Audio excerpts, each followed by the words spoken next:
So for making holes in Inventor, you have a couple of options. Obviously, you can just make a circular sketch on a pre-extruded surface and then extrude it, do a cut extrusion. So you're making a hole that way.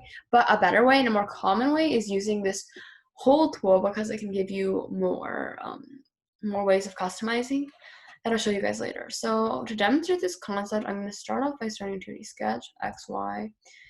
I'm going to do a rectangle. Okay, cancel, not what I meant to do. Do a rectangle. So draw something, okay, extrude, 1 inch, perfect. And then after that, I'm going to start another 2D sketch. But in this case, instead of drawing a circle where I want to make the hole, what I'm going to do is project geometry, this whole thing, and I'm going to define a point. Okay, so I'm going to define a point at the center here. I'm going to dimension this point. I think it's 2 inches here.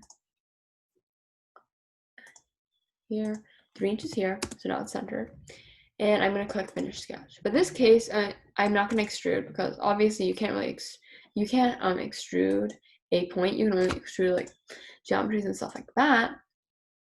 So what we're going to do is use this hole function. So if you click this hole function and then you do this, you'll see that it automatically it selects a point.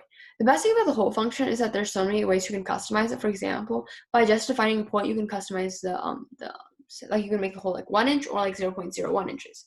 But if you did a if you created a circular sketch and then extruded it, to change the hole size, you'd have to go back every single time and change the sketch. But in this case, you can just change it really quickly.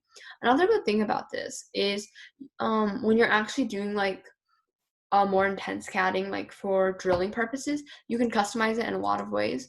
For my case, I'm not going to go into it really that much, but there's a lot of different hole options you can choose from, because there's a lot of hole options you can do in the industry, like a simple hole, a clearance hole, a tapped hole, which I'm going to show you guys. A tapped hole, if you look at it, you'll see that there's grooves, right? If you just did an extrusion, it would be a lot more complicated if you would want to make all these minute grooves. And then just continue editing it. There's basically a lot of different ways you can customize it. So that's why a lot of people use the hole function instead of just doing normal circular extrusions. So yeah, that was a really quick introduction to the hole function.